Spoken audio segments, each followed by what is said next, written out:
Our conversation is on the role of recycling in combating climate change. And you do understand that in Kenya, we produce a lot of tons of waste every day, much of which ends up in waterways, contributing to pollution and, of course, worsening climate change. And to help me with this conversation this morning is James Odongo, that is the CEO of Kenya Extended Producer Responsibility Organization, KEPRO. And I don't know if you should tell us more about your work, or I should just introduce, his work focuses more on ensuring manufacturers and companies take responsibility for the waste they generate. I hope I haven't butchered what you do at KEPRO. No, sure. Thank you first and for having us today morning. I think you've rightly captured it. So a bit about KEPRO is that we are that entity, the leading producer organization in Kenya, that seeks to take producers, and in this case we are having visionary entities to around 1,000 companies that we represent, and working on taking responsibility of the environmental consequences of the products that they put out into the Kenyan market, at least from a post-consumer level point of view. Yes. Just like I've mentioned that, of course, we produce a lot of tons waste in this country. And Nairobi, for instance, I understand we produce around 2,400 tons of waste daily. And you see, this larger percentage of it is not properly recycled. Watu wa Kisumu wananifuata this morning. So why are we struggling so much with waste management, James? Okay, so I think, and you've rightly put it, so the tonnage would be on different fronts. We've seen statistics suggesting that we could be generating up to 4,000 metric tons. So 2,400 is a minimalistic viewpoint. But now you're looking at 4,000 metric tons being generated in a day. And we've seen statistics, I think, from the Kenya National Bureau of Statistics back in 2022. There was also a JICA report back in 2010 that revealed that our recycling rates are anywhere between 10 to 20%. And of course, this is differentiated on a fraction basis. So plastic would be doing anywhere between 10 to 11%, and the other fractions well below 10%. So really, the 10 to 20% is on an average basis. Yes. So do we have an efficient waste segregation system in this country? And unfortunately, and that is one of the biggest pain points for us as an organization, that even as we are speaking about transitioning Kenya from a linear to a recycling economy and ultimately to a circular economy, that the main stakeholder in this conversation, you and I as a consumer at household level, are not first, not even about separation of waste at source, but really also at that point of disposal, we are still having scenarios of illegal dumping and the likes, and that's one of our major pain points. Of course, we not only see it as a challenge, but have also seen it as an opportunity to embed and inspire behavior change amongst our consumers. So ensuring that first, we are putting it in a bin. That is the first entry point. Then the second entry point is, after Anne has put it in a bin, then can we sensitize her to put it in the right bin? So last year, around December, NEMA published what we call the National Color-Coded Bins. And here we are saying that you and I need to separate our waste at source right at household level into 3 fractions. So when you're saying 3 fractions, we are talking about organic waste, recyclable waste, and general waste. So organic waste, for instance, would be the likes of your food waste from your kitchen. We'd also be having the recyclable waste. So here you'd be having glass, paper, plastic, and really any other forms of packaging and products made out of metal and aluminum. And then, of course, the other fractions that are not necessarily recyclable, such as the diapers and the sanitary pads, are put in the general waste bin. So long and short of it is that as Kenya, we are yet to realize that aspect of proper separation of waste at source. But I think we've started the journey with one step.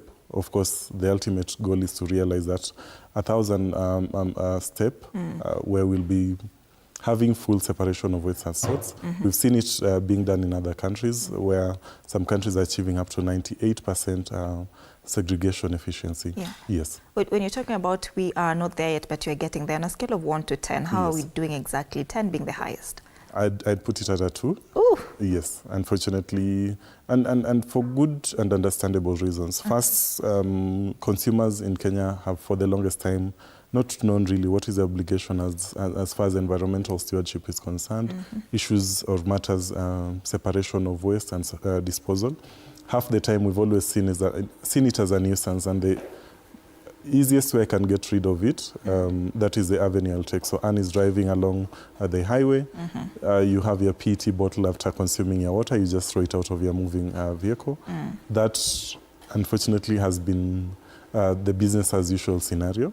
But of course, we are looking at moving to an ideal scenario where the consumer is much more woke, aware of the responsibility as far as environmental protection and protection is concerned, or rather conservation is concerned, and that would involve proper disposal habits.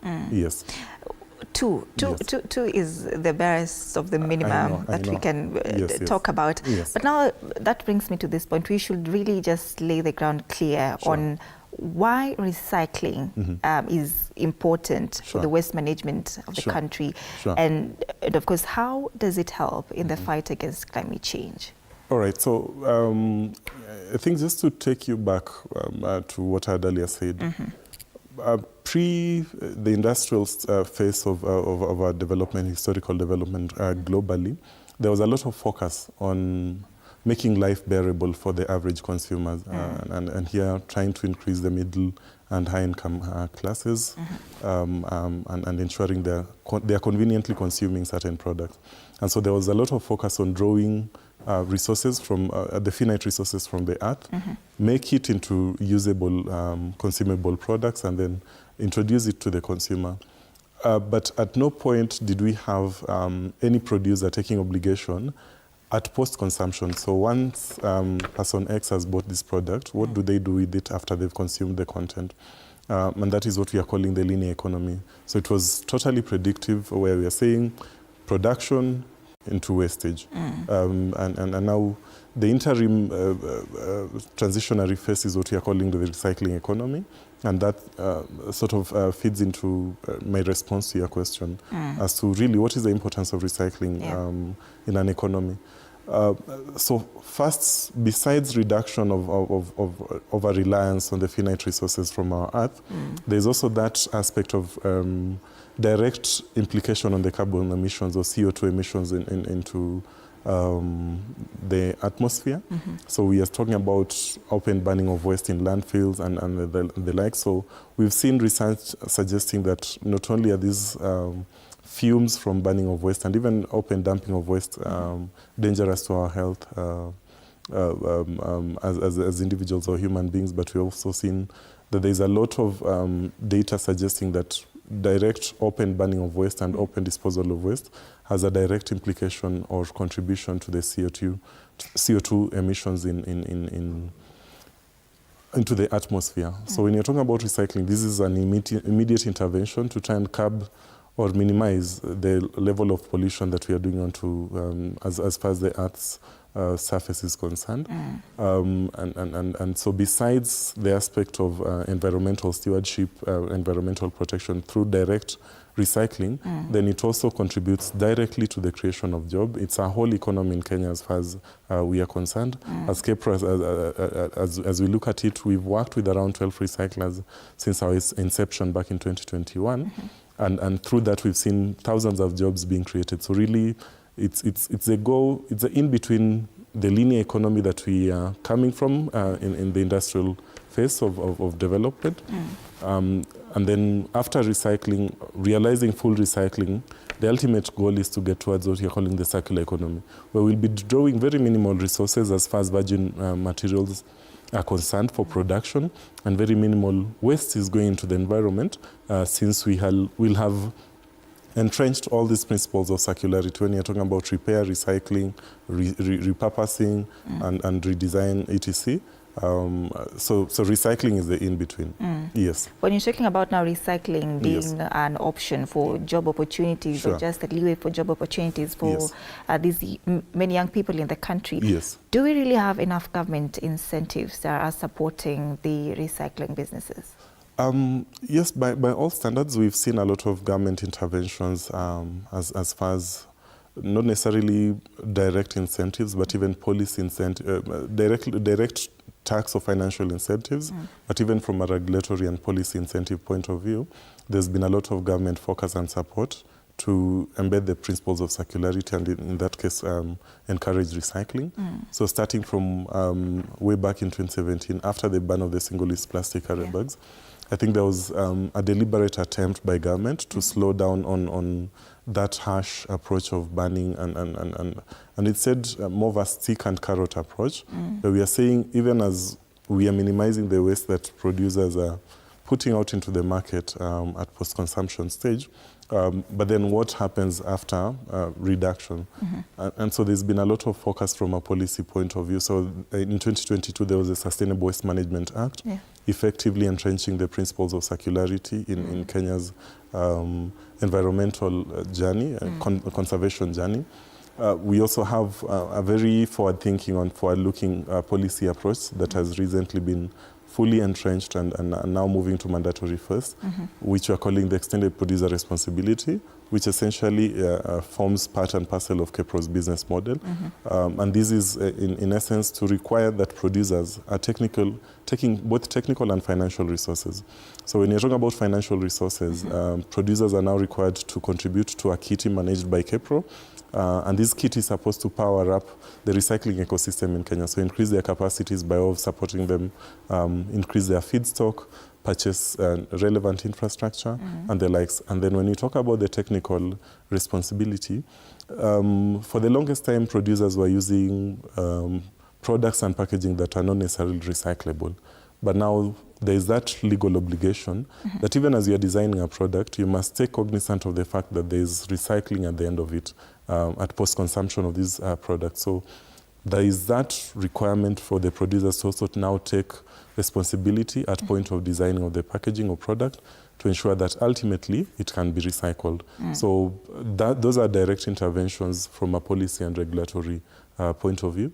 Of course, there is that support in terms of VAT exemption for importation of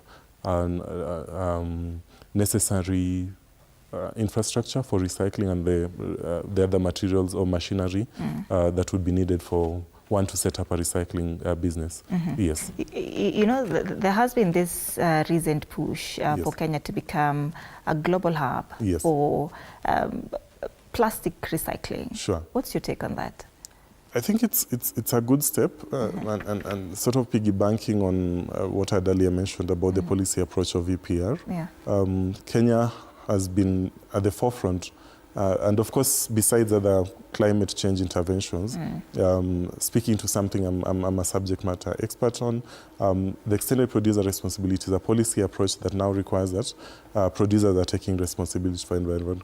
And so while it is seemingly very unique, Kenya has been the first country globally to mandate all producers, whether by way of importation, manufacturing, conversion, of any form of synthetic product, whether it is a chair you are sitting on, whether it is a TV screen on my back.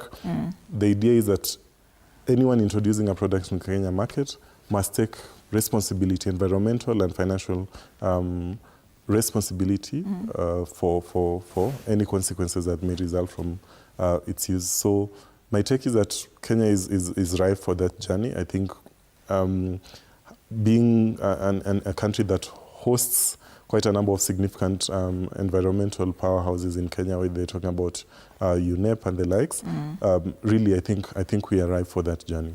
Yes. You know, still in the same line, we have critics also arguing that this could make Kenya a dumping site for foreign waste. So how about that concern as well? No, so I think the regulatory landscape has shifted quite a lot in recent years. So there's a lot of requirements before you're able to ship in any form of waste into the country. Of course, there are certain checks and balances that you have to adhere to. But then again, I'd also want to see it as an opportunity. So if this waste is coming in as a resource, then really it shouldn't be a problem, because you're powering up a whole economy that is not only responsible for employment, but also directly contributing to the GDP of the country. So not to try and sound politically correct, but as long as the importation of that fraction of waste is done according to the regulatory requirements that have been put in place, and of course is done in a safe and healthy environment, healthy manner for the environment, then really there shouldn't be a problem. Yes. And when I was starting this discussion, there's a question that came in: is Kenya on the right path, or are we at risk of becoming a dumping ground to global waste? Yes, that is a question of concern. No and yes.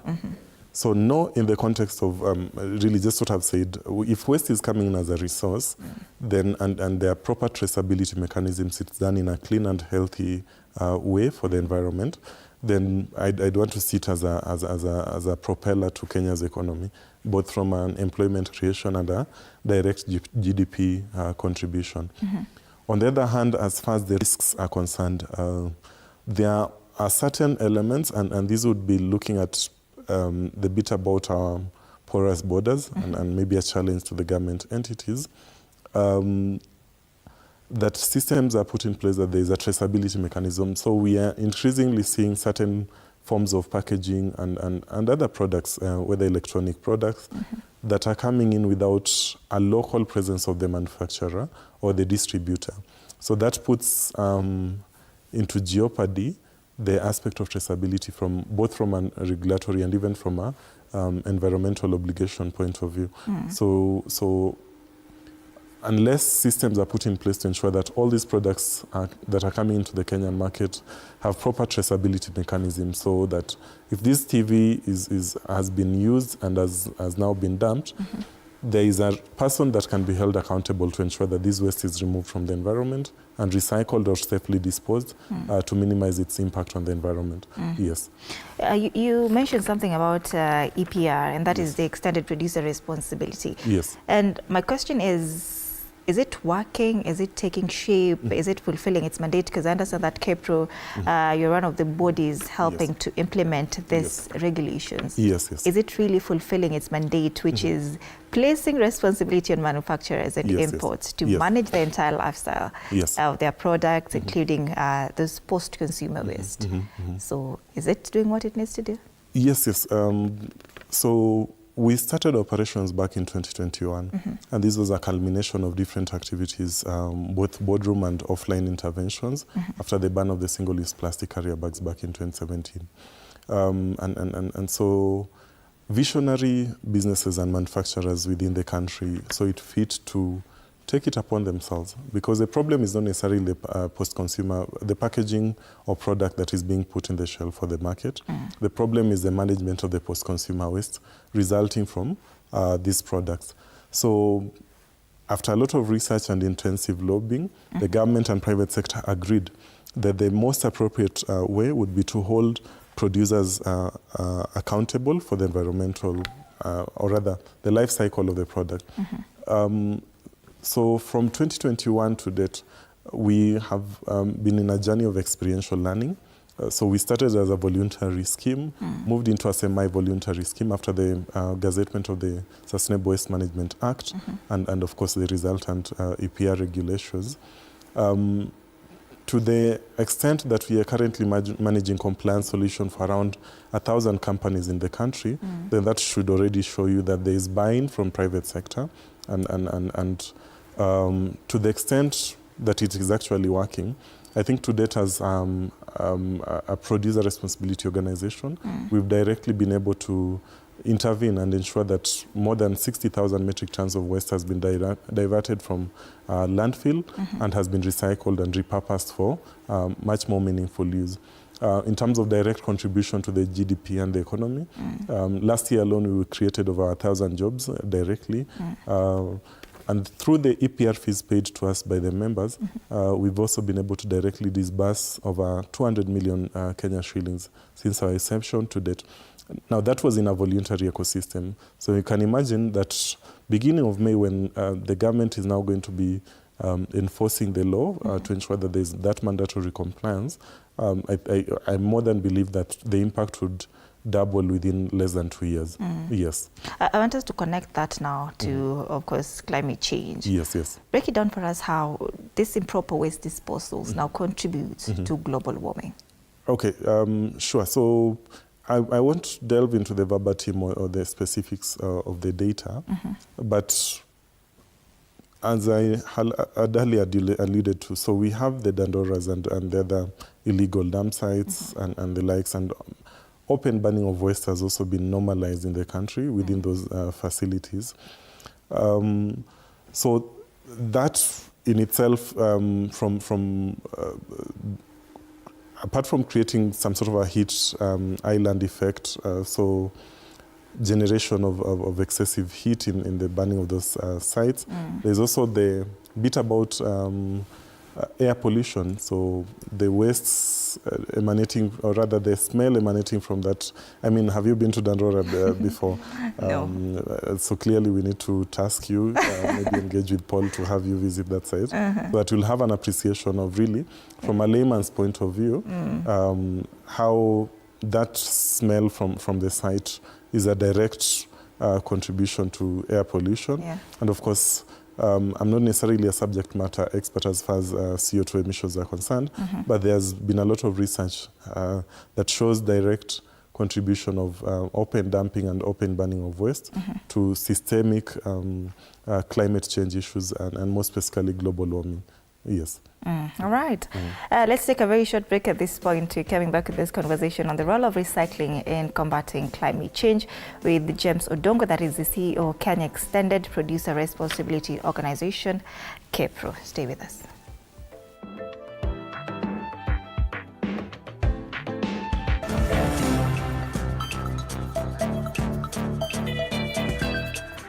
Welcome back. You're watching Morning Cafe. The conversation that you're having this morning is the role of recycling and combating climate change. You have James Odongo in studio, that is the CEO, KEPRO, Kenya Extended Producer Responsibility Organization.